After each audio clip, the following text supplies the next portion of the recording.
Steve agus Fáilte Ash. You're all very welcome to another episode of Irish in Toronto. Today I'll be chatting with Declan O'Sullivan. You might know him better as Paddyman. Declan is a professional entertainer and songwriter who has performed live for over 1 million people all around the world. Originally from Kildare, Declan originally moved to Canada 25 years ago where he met his wife before moving to Dubai for 16 years. Declan and his family are now back in Canada, residing in Niagara Falls, Ontario. We recorded this conversation a couple hours before he was due to perform at a private gig in the Brazen Head in Liberty Village, Toronto, in aid of Toronto Irish FC. In this episode, we discuss the reasons Declan moved to Canada, Dubai, and then back to Canada again, how he got started in the entertainment industry, the prestigious golden visa awarded to him by the Dubai Culture and Arts Authority, and what the future holds for him in Canada. In this podcast, we meet Declan O'Sullivan, the person, but he allows us to meet Paddyman as well, as he indulges us with 3 wonderful songs written by himself. It was a pleasure to sit down and see Paddyman live. I would still encourage people to download the episodes and to share them with friends and family. Downloads are the easiest indicator for me to gauge how many people I am reaching with these conversations, so I would really appreciate it. I begin our chat by asking Declan about when he first came to Canada. So I came to Canada when I was 21, and I originally came to launch Murphy's Irish Stout. I was working here with Molson. It was great. I was hired in Cork, came over here, and I was working with Molson for 5 years. And so that's what brought me here. And then after a year, I met my wife, Deborah, from Northern Ontario. And we got married. Here's an interesting thing. I asked her to marry me on the first date. Now, admittedly, I was after having a couple of pints. But you knew something was up. No, I knew something was up. It was great. Yeah, I was kind of joking with her, but not really. I got down on one knee outside of one of these cathedrals around midnight. And there was about 7 or 8 girls in this car going by, and they pulled in, rolled down the windows and started shouting, say yes, and she refused to answer. She told me to get up. And I was like, because I was joking, I was like, I'll get her on this one now, because then I can always say, well, I already asked you and you said no. True, yeah. She refused to answer. How long did you get away with that then? I got away with it for 4 years, yeah. But and then on the same place then, 4 years later, I asked her to marry me. Go away, the exact same spot? Yeah. Where was it, out of curiosity? It was in Ottawa, outside of the Museum of Civilization. There's a cathedral on one side, and then there's the museum on the other side. Yeah. So that was us. And then I asked her to marry me, and we got married over Niagara Falls in a helicopter.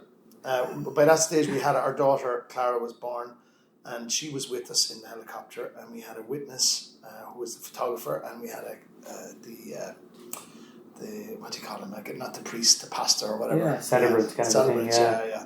And it was great, except the lady was taking the photo, started crying. She thought it was very emotional altogether. So the photos turned out shit altogether. The memories stayed. But the memories are there. So that was Niagara Falls. And then we had the chance to go to Dubai. Then I went off. I was offered a job there selling booze. Again, working with MMI, which is a subsidiary of Emirates Airlines. They distribute drink in Dubai, but also around the region. So I was hired to travel around the region, looking after embassies. Yeah. So I was like the Irish embassy in Saudi Arabia, for example. What time span would this been? I'm just trying to think what year would this have been roughly. Oh Jesus, I don't remember. Yeah, so hold on now. So we did 5 years in Canada and 16 years there, and then so it would have been 25 years ago. Okay. Yeah, so you're looking at 2000. There wouldn't have been a huge Irish population there at the time, I don't think, is what I'm trying to get at. Yeah, so 2005 it was only growing at the time then when we went. There were most people who came in at that time were either engineers or teachers and a few nurses, and it kind of grew like that over time. But then you also had financial services and other as Dubai grew. So yeah, it was good. That was 2005. And I was working in the booze thing, and then I noticed there weren't too many people playing music in the pubs. And one of the mistakes we made was when we arrived there. I hadn't in my contract. I hadn't got the schooling for the kids paid for. I didn't realize that you had to pay big money for it. Like at the time, it was ridiculous. I remember it was something like the equivalent of €10,000 or something per child. Yeah. And we only had the one child, but then when we got there, we found out that Debbie was pregnant with Seamus, our number 2. And when we got there, so that meant at that time a woman couldn't work if she was pregnant. And so all of a sudden we were down to one income. And so I was like, okay, well, we need extra money just to balance and pay for the kids, pay for Clara to go to school. So I picked up the guitar, I went around to one of the pubs. I was playing GAA at the time with the Dubai Celts over there. And after one of the games and whatever, the lads were like, "Come on, we'll go for a few pints." And I had the guitar with me in the car, and I brought it in. We started singing, and the guy behind the guy who owned the bar said, "Jesus, how would you like to do that every Thursday and Friday night?" I was like, did you know you were good enough to be paid to do it? I was playing music here in PJ's, PJ O'Brien's, and a few other places before I'd gone. So, at that time I was, 23, 24, and I'd been playing music since I was 15 in the pubs with Dad at home in Ireland. Yeah. So I knew I had a repertoire. I knew enough. I had enough to say, yeah, I can make a few quid off this if I can do it on the weekends. And that's how it started with the whole thing, playing music over there. It's interesting. It's because I kind of took it for granted that you were just, like, when I heard that you had been in Dubai for such a long time, I think, that's interesting. I'm really as curious about that as to why you came to Canada, and then heard that you actually were in Canada before you ever went to Dubai in the first place. This story is getting interesting. Yeah. The helicopter is new information to me as well. Yeah. You don't do things kind of by the normal way of doing things. No, I like to have fun. Deborah has been brilliant as well. She's my number one supporter, fan, and life partner, I guess. And she's been up for the adventure too. We've had some great times. I mean, some of the stuff. One of the things I mentioned to you before we started this, that we came back here after 16 years in Dubai. We had done very well in terms of the lifestyle was good. RTE came to me at one point and asked me to be part of Better Off Abroad. It was a series about different people, how they were doing well over there, and I was featured on that. And at the time it was gas because I was very busy with the gigs. At this time I had transitioned from doing the booze to full-time music because it was just a big demand for it. I started doing a lot more gigs and private parties in Dubai, in Abu Dhabi, Bahrain, Qatar. I was flying everywhere. Yeah. And it was great, and I was doing what I loved, so it was great. And I remember at one point when RTE came over, and then I was featured on this, saying, "Oh, this guy's having great crack. It's great, and he's getting paid well enough now to be able to support these kids in school doing this thing." And there was a load of lads. Then I got loads of messages from Irish lads, musicians. "How do I get over there? What's the story?" And loads of them come over. And to be honest, actually, I used to enjoy meeting lads to come over. There was only one fella. There's one fella, I met him one night in Abu Dhabi. He says to me, he says, "You're some whore," he says. "I'm over here because of you." I said, "What?" He said, "Yeah." I said, "Are you a musician or something?" "No," he said. "No, I'm in construction." He said, "I'm in construction." I was in Abu Dhabi this night after a gig. And he says, "Yeah, my wife decided to come over here. She was a nurse. She got a job in Abu Dhabi as a nurse. And I decided to come with her after seeing the documentary. I said, if a guy can fucking make millions playing the guitar over there, surely a fellow who's willing to work in construction can do it." And it hadn't worked out for him because I was chatting to him. I was like, why didn't it work out? And it didn't work out because he hadn't got a piece of paper. And in Dubai and Abu Dhabi at the time, to be a manager, you needed a degree. And he hadn't got the degree. He hadn't got the piece of paper to be able to, because the working jobs still are done by Indians and Pakistanis and stuff. And they need the Europeans to be inspecting that and making sure it's done. So I mean, in the end he kind of laughed and we had a pint and stuff, but he was I remember it stuck with me. I was like, "Jackers." It's great to inspire people, but when it goes wrong. Yeah, exactly. But it is unique. I often meet people and they ask me what I do, and I tell them I teach Irish language, history, culture in Canada. Yes. Like, geez, that's unusual. Brought you over there.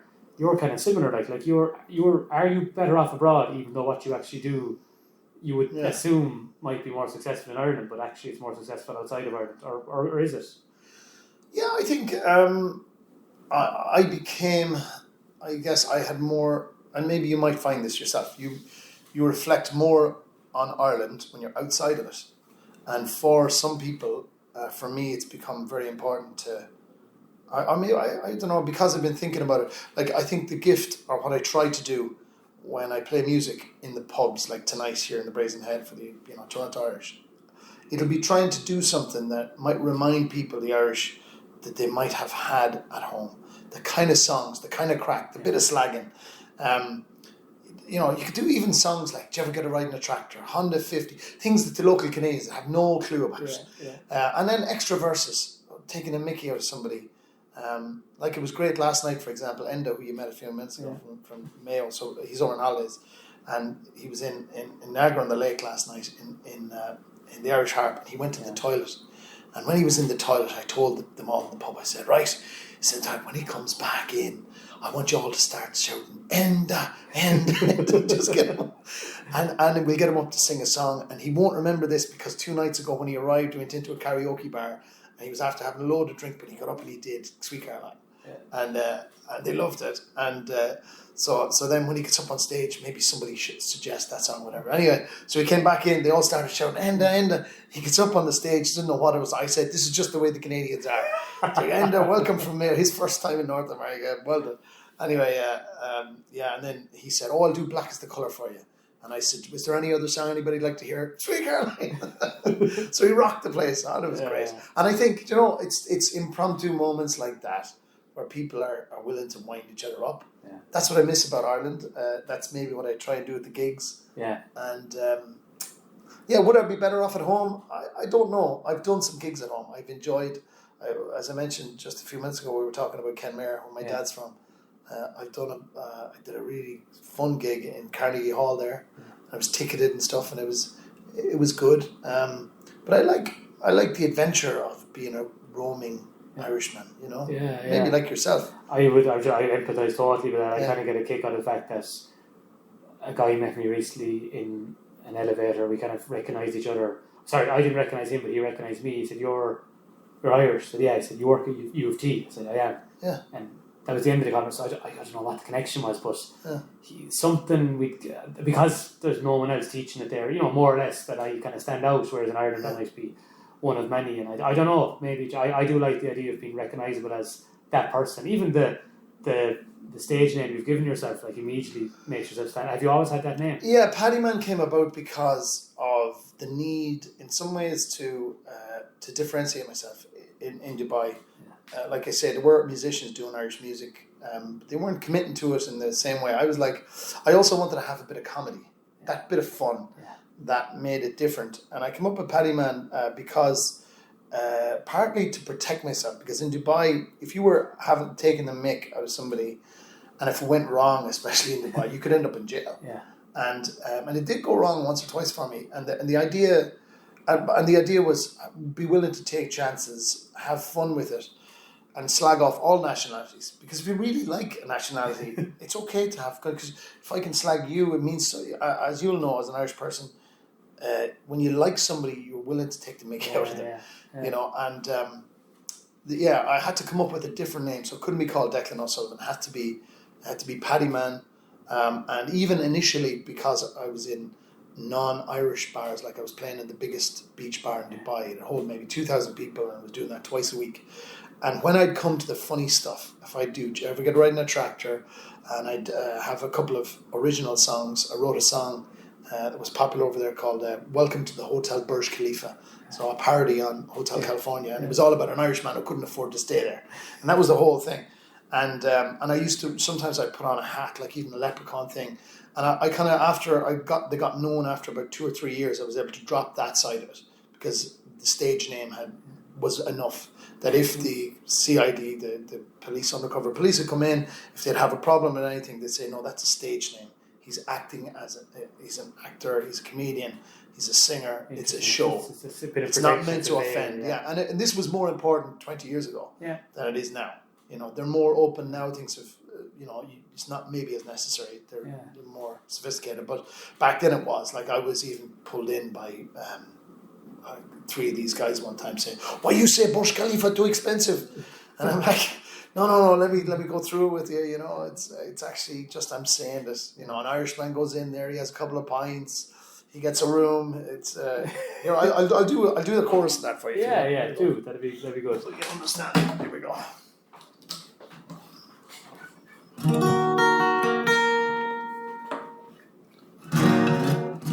On a Sheikh Zayed highway, warm wind in my hair, a warm smell of shisha rising up through the air.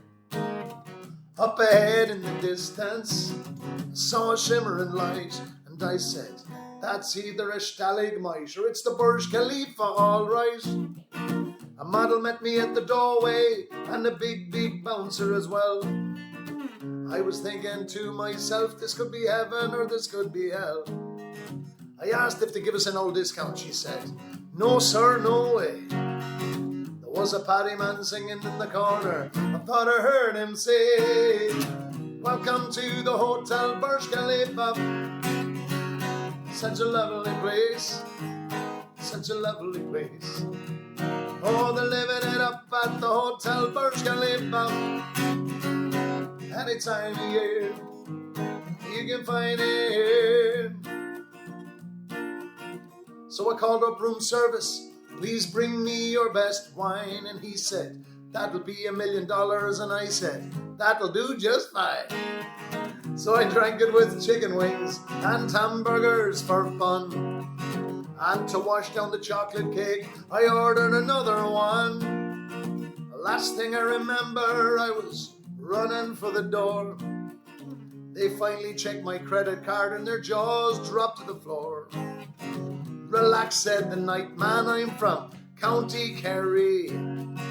I've been working here to pay my bill since 1963. Hey, welcome to the Hotel Burj Khalifa.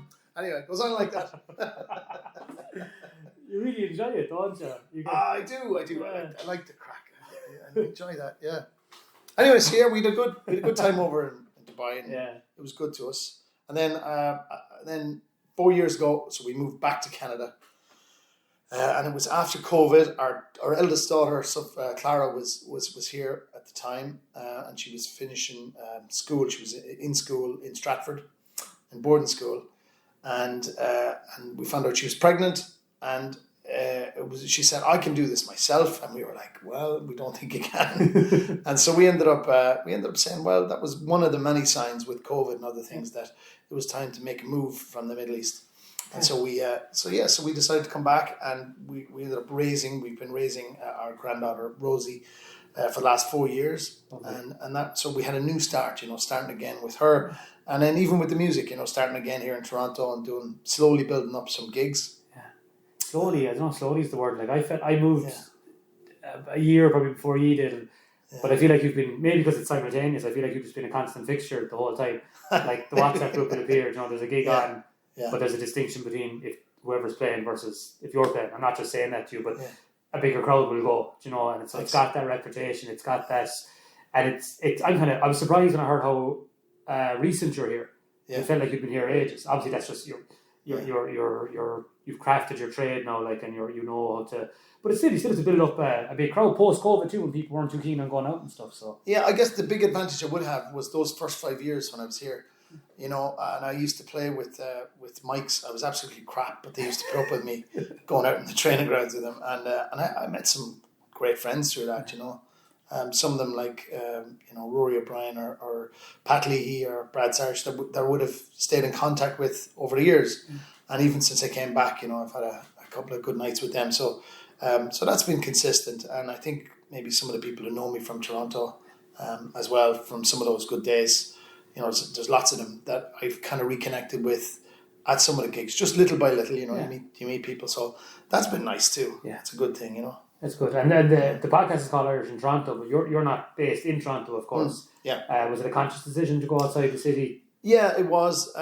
We wanted somewhere that was more family kind of based, that might have entertainment opportunities. That's why and as I mentioned, we got married over Niagara Falls in a helicopter. So we always liked Niagara Falls. So that's why we said, we'll go there. And Deborah was looking at schools, and she found a good one where the kids were going to be happy. And that was key after moving back from abroad for them, to let them get settled. So yeah, that's worked out fine.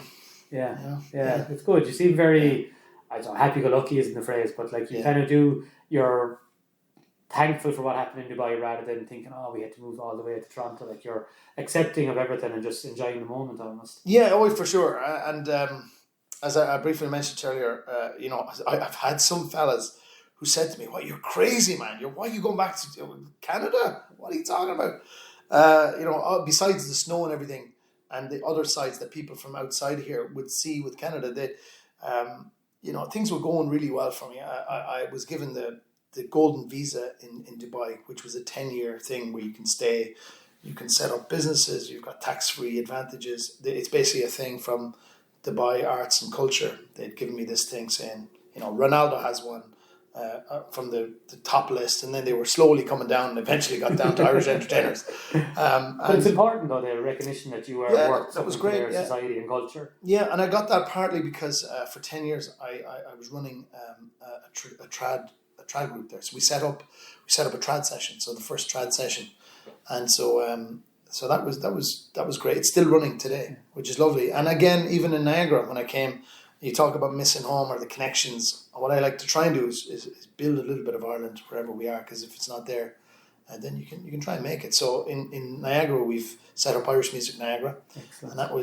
was 3 years ago with a good friend, Paddy Tracy from Galway, and that started by just doing every Sunday having a trad session down in the local pub, Doc McGilligan's, and we welcome everybody. We started off, we had 5 or 10 musicians. Then by that first Christmas, we had 50. All playing, singing around. The youngest was 15, and the oldest was Joe, and he's 92. He's 90, and he plays the harmonica. Yeah, and this was lovely for the whole community. And that became so successful. Then we said we'd do a festival. So then, 3 years ago, we had our first Niagara Irish Festival, and that was 3,000 people turned up to that, and that was good. And then, and then last year we had 5,000 people, and we put the Irish flag on Niagara Falls, to announce the festival. It's on again this year from the 22nd and 23rd of August, and we'll do the same. So on the Thursday night, that'll be Thursday 21st. We'll have the Irish flag on Niagara Falls, and then the next night, then we have a candlelight in Fireman's Park in Niagara Falls, and then this year I'll be playing for both days. But I'm opening up for Desire, the international YouTube tribute band, cover band. And they're fantastic. I've seen their show. In fact, they've been in Dubai as well. And I contacted them and said, look, I need you to bring it home. I need you to do an amazing show this year.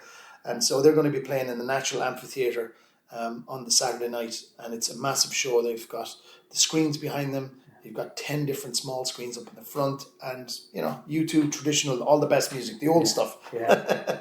So... I can't wait for that. So you're excited to go to the gig as well. I can't wait. That's great. It's and in terms of, obviously you married a Canadian and you came here initially before going to Dubai. How was your relationship with the country changed over time? I think Canada is an amazing country. I used to tell people when I was abroad in Dubai, I used to say, especially Asian people, you'd have Indians and Pakistanis and stuff. Dubai was very racist. By the colour of your skin, what you could earn, all those opportunities. Canada's, I won't say it's not like that ever, but I'd say it's not like that in general. It's a much more fair society. I think people, if you work hard, you can have some great opportunities here, particularly like that, and for Irish people as well. It's been really good for us. I think it's changed politically. It's changed. In terms of, we came from a very conservative society over there, and then you come back here, and one of the kids told me there 2 weeks ago, they were like, "Oh, Dad, we can't call it colour wars in school anymore because some of the kids are getting triggered. We have to call it colour clashes." And I'm like, "Oh, for fuck's sake." Anyway, that's just, maybe I'm getting old, more conservative. I'm like, "Oh, come on." Anyway. So things like that I've noticed have changed, but that's probably just me becoming an old fart and just saying anyway. I know. I was at an event last week, and basically it was a race, and the cars were to put in on the side of the road, and then you get out of the car, you go down to start the race, and then it's a relay race, and you take off, then you drive another 20 kilometres, and you put in the side of the road again. But all these cars are put in the side of the road, and to me it's just like you just get out of your car and you walk down to where the race starts, but you you weren't allowed to cross the road whenever you felt like this. Oh. Which, so there was a specific, almost a temporary pedestrian crossing to cross the road. And they all obey it. They obey it. Even though it is a fake pedestrian crossing that doesn't exist. Rule followers. Yeah, and definitely. And it's this even a smaller example. It was a race. You've loads of people pumped up and hydrated and looking to go to the bathroom, and there was two stalls, big mad queue, I didn't see anyone go to the bushes like that was an Ireland GA match or something like so. Or a concert. I know, it's just funny. I kind of get used to it then when I go home and I walk on the right hand side of the footpath and someone walks into me and I'm like, what the fuck are they doing? Like, but they're not walking the right like we do in Canada.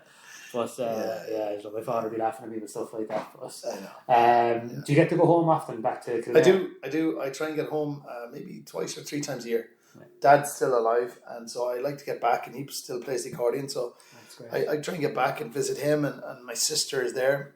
Actually, here's a story for you. 2 years ago, I was here in Canada, and it was Sophia, our daughter. It was her communion. We were going in for her communion, and I was walking up. I got a text saying, "Hi, I noticed you haven't checked Ancestry recently." And I said, and I was but when you check, maybe you can check it and get back to me when you get a chance. And then I knew, and I sent her back a text.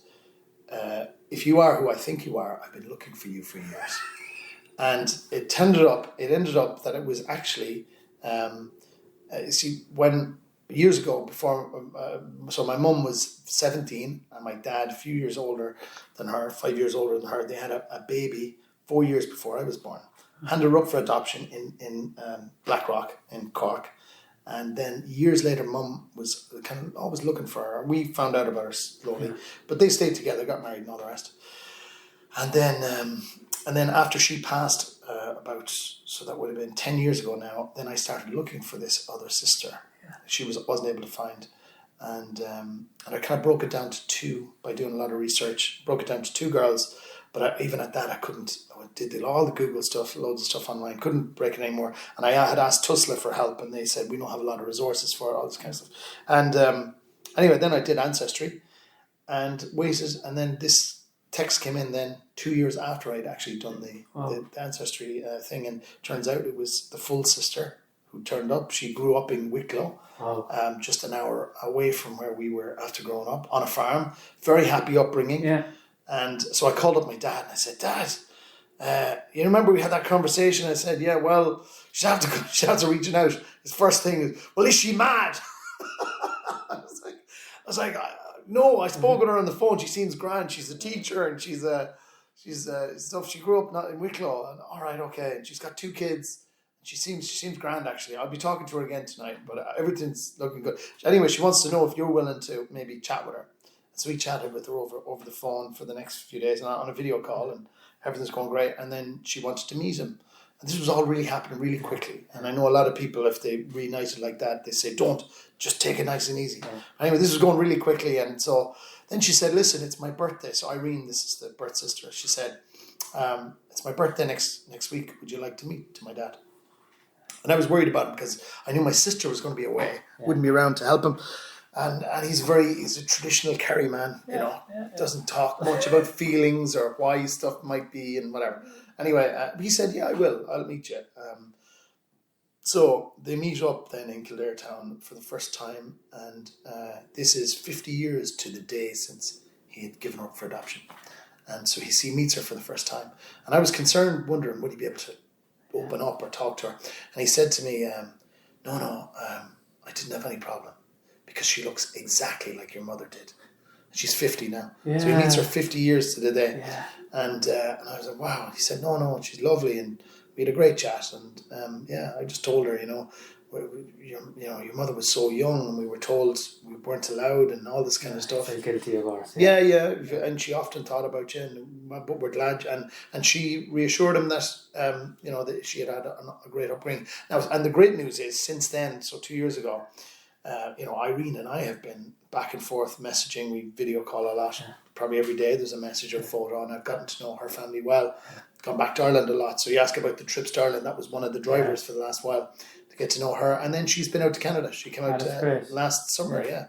So that's It's a good story. It's a great story when you think about it. Things, Yeah, because obviously sad times, those stories don't go very well. Or she could have been absolutely bonkers. Yeah. But I was thinking, when he said, "Is she mad?" Does he mean, is she angry or is she bonkers? A mixture of both. Definitely on his side, you're like, "Jesus, I can't do it any drama." Did you look at your other 2 sisters? They drive me absolutely crazy. It was definitely a bit of that. And she is a bit mad in that way. Great personality, and it's the right time. She's in our lives now again, so it's lovely. Yeah. That's good that you have that positive relationship, and that's a very specific thing with home. Because I said to you before, like why I do the podcast. Sometimes I think a lot of us are escape and something to do with home. Yeah. You left when you were 21. It's probably more of just something to do for the crack. Was this kind of? Yeah, it was adventure. I knew I wanted to get out. And I don't know. I heard there was good-looking women in Canada. You found one, yeah? I found one fairly early on. Yeah. So. No, it is good. And the alcohol business is behind you now. It is. Gig playing is kind of the. I did take on a role. I still I'm involved a bit in marketing. I do some marketing for a company in Dubai that I was involved in when I was there, and the Irish Music Niagara takes up a lot of time. So I'm one of the founders of that, as I mentioned, and I'm sort of planning for the festivals or doing other events there. That's what I do. And then last year, or 2 years ago, I took a job as director of marketing for Niagara Falls Tourism. So I did that during the week as well, while I was still setting up Paddyman and the other stuff. And I really enjoyed that job, and it was great. So I did that up until kind of the end of last year. And then things started taking off. I did a tour of Ireland, actually, a musical tour, and that was fantastic. I did that with Royal Irish Tours here from Toronto. Excellent. And we had 40 Canadians coming over, and I brought the guitar. I co-hosted it with Debbie, and it was lovely. So we're going to do that kind of thing again next year. Yeah. And so 2026, and we'll do. Last year we did the south of Ireland. Next year we'll do the north. Yeah. And I don't know about you, but sometimes when you make a chance to get home outside of family, you get to see other things. Yeah. And I hadn't been to Athlone, for example, to Sean's Bar. I'd never been to there. Yeah. I wouldn't necessarily have went on the list unless I was doing this hosting thing. Yeah. So that's been lovely, and that kind of experience to experience Ireland again as a visitor. Oh, definitely. It's nice. Yeah, I get that a lot actually when I interview people that when they go home now, they almost try and make a holiday out of it as opposed to just visiting. That's important to visit family and friends, but to go somewhere you haven't been before. Yeah. And see it, and as small as the island is compared to somewhere like Canada or Ontario, there's a lot there to see, and there's a lot of culture. I'm always curious, is there something in the water in Kildare with musicians and singers? What's the... Yeah, Christy's brilliant. I think he's 80 now or something. I saw online. And he was one of my inspirations for sure. But one of the things I always loved about Christy was this idea of being able to do a serious song and then mix it with some of the other funny stuff, Yeah. And he didn't write all the big songs. Some of the big songs like Ride On or Black is the Colour, he necessarily didn't write those, but then he did write some of the other funny ones like Jocks or Delirium Tremens. Yeah. And they'd be... I just think there's a great... And again, some of that's very Irish. Yeah. I just think to really understand that humour, sometimes people from outside Ireland don't get it, so it's lovely to kind of do that stuff. There's a few lines in Jocks Goes to Stuttgart that they're so specific to time and place. Yes. But they're brilliant, there's... I was going to ask, like that song that you played for us earlier on, there's a lot of creativity in that. And how do you... the difference in the creativity in writing that song, performing that song, versus performing a song that someone else wrote but in your way? How does that make you feel? Or I think if you like a story, a lot of the best songs in my view tell stories. Beeswing, for example, one of my favourite love songs. And the man falling in love with a girl he's working beside and all that thing, and even strong words. Like there's a line in that talks about strong women. You might be lord of half the world, but you never won't own me, or whatever the exact thing is. But you're not on me as well, yeah. You're not on me as well. Like what a beautiful lyric, And again, it wasn't written by an Irishman. That was an Englishman. Yeah. But again, it was made personal by Christy in his delivery. Yeah. And I believe you can believe it. It is a lovely song. Christy's been fantastic for all Irish musicians. No, because I've always I know if these are worth comparing, but you think of great lines in I suppose movies or TV shows. It's obviously often not the actor who wrote it, but the way they performed and delivered it for sure. And there's another great line in that that's the price you pay for the chains that you refuse. And that's right. The way he hits it, it's like, geez, you're listening. It's a story. Yes, it's a great story. Yeah, brilliant story. Yeah, I think we like stories. And of all the things today, people talk about live music, or people ask me sometimes, "Oh, geez, man, how can you make a living off of music?" And you don't make anything from putting it on Spotify or any of that stuff. That's more like I put up one last week for posterity, I'll say. Because Debbie and I were married 20 years. Yeah. And I wrote a song for her, and I stuck it up there so that if ever we want to listen to it, or I wrote it originally for my cousin who was getting married, and I was like, well, this is nice, so you can get onto them. But I think live music, it appeals to people's sense of experience, real experience, authentic stuff. Because outside of your phone, if you're just you're looking at videos and whatever, it doesn't bring you in the same way a song, if you're lost in the moment or you get a story about it or whatever. Here, I'll do an example of songs there. Do. So, I talked about writing a song for my wife. I'll do one I wrote originally to celebrate the 20 years. And she didn't like this one. It goes like this. Oh, the wife, she's been at me since the day we were wed, trying to change me and mess with me head. When I ask for loving, she shouts back at me, that's all you ever want, she's always a nagging at me. For 4 days each month, she goes bloody mad. 1 minute she's happy and the next one she's sad. To balance her mood, I bought PMST. She said, don't be silly or I'll cut off your willy. She's always a nagging at me. And oh, she takes care of herself. She knows what she wants, more shoes above all. And oh, she loves to give out. She never gives in. She drives me up the wall. She goes on about feelings and emotional needs. I try reading her mind, but it's like Japanese. She's a professional nagger, she's earned her degree. She'd find fault with the Pope, she thinks I'm a dope. She's always a nagging at me. Alright, the next bit you can edit out now. She told me she needed a lot more foreplay. So I bought her a book, 50 Shades of Grey. She said that the book made her feel horny. But when I tried to spank her, she called me up. She's always a nagging at me. And here's the extra verse I say for all the lads at the pub.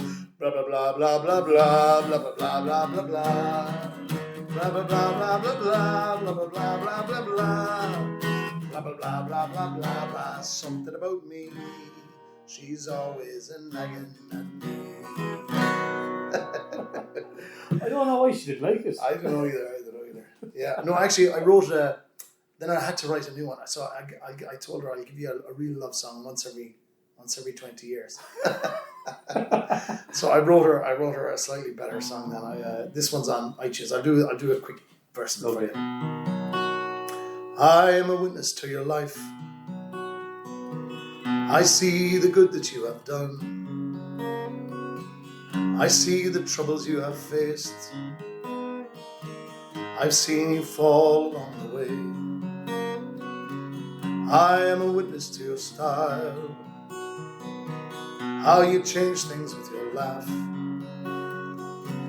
how you don't apologize, stubborn strength in your eyes. I am a witness for you, a wedding ring, a journey, a wedding song, a family to the end. I'm not romantic like the shows.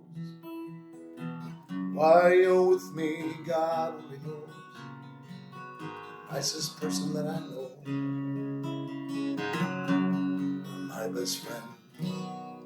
Nice. There's a nice song for her. Nice I know. song. Yeah, if I didn't do something like that, now she'd be angry with me as well. But Lovely. you play guitars, Andy? No, I don't. No, I said grew up in County Clare, hardly in my hand, and never touched. Never learned to play an instrument. It's something as an adult I think you regret, obviously, but there's always time. I know. So there is. My uncle, in Kildare, he was 55 when he started playing the guitar, and not gifted by any means, just 4 chords. And a lot of the stuff that I do, a lot of the stuff I did there is 4 chords, and I encourage everyone to play the guitar because it's a great expression. It's never too late. Yeah, no, I know, and I know that like I'm starting to learn other things as an adult, and you get frustrated, but a great kick out of learning. Like I love learning languages. Like I learned how to skate and play hockey when I came here, and different other sports, and eventually want to learn how to swim. I still don't know how to fucking swim, like, which is baffling, but someday, I'm on the list. And then I'm trying to convince Canadians to play hurling all the time, which is so alien, and frustrating, I'm sure, but I can see the kick they get out of when they get something. So I need to embrace that part of my own self, I'd say, going forwards. To finish off with yourself, going forward yourself, I know it's hard to predict, obviously things happen. Where do you see yourselves going forwards, physically and then just in general in life? I see us staying in Niagara Falls, still doing some gigs here in Toronto and maybe further afield. This summer now I've got gigs. I can't officially announce it because I'm still doing contracts and whatever, but I'm supposed to play some gigs in Newfoundland and Vancouver and potentially even the Horseshoe Tavern. So I'm just kind of looking at some stuff on that. Yeah. And have you been out to Vancouver yet? No, I haven't. And same with Newfoundland, I haven't. So like they're on my bucket list of like places. Yeah, you'll be appreciated in a different way, but you will be appreciated very well in both places, I'm sure. For the talents you bring, I think Newfoundland there'll be a real respect for what you bring. And in Vancouver, there's a young Irish cohort there that's so big at the moment. Yeah, they'll just thrive in someone like yourself there. Like, but both fantastic places. But I think they'll really appreciate having you there. I think you'll enjoy them as well. Yeah, I look forward to it. It's good. I mean, even that's one of the things I like about being able to come into Toronto, because it's only an hour and a half drive from Niagara. And often I'll come in and I'll try and do 2 gigs in a row. So the first night I'll have a few drinks and I'll stay with a friend. and then, often it changes the dynamic of things. In Niagara, we don't have as many Irish-born people who can come to the gigs. So I'll do more traditional stuff or older stuff. And then in Toronto, you can get, I've done some rebel nights and craziness. Yeah. And that's a whole other level of fun, when you can find that. So I love that about Toronto. And I might do more here. Like I did some candlelight gigs in churches over in Niagara. I'd like to maybe do some of that here. So, in the future, I'd say just maybe doing some more fun stuff. Excellent. Yeah. I look forward to being there with you. Thanks very much, Declan. Thanks, Pat. Cheers.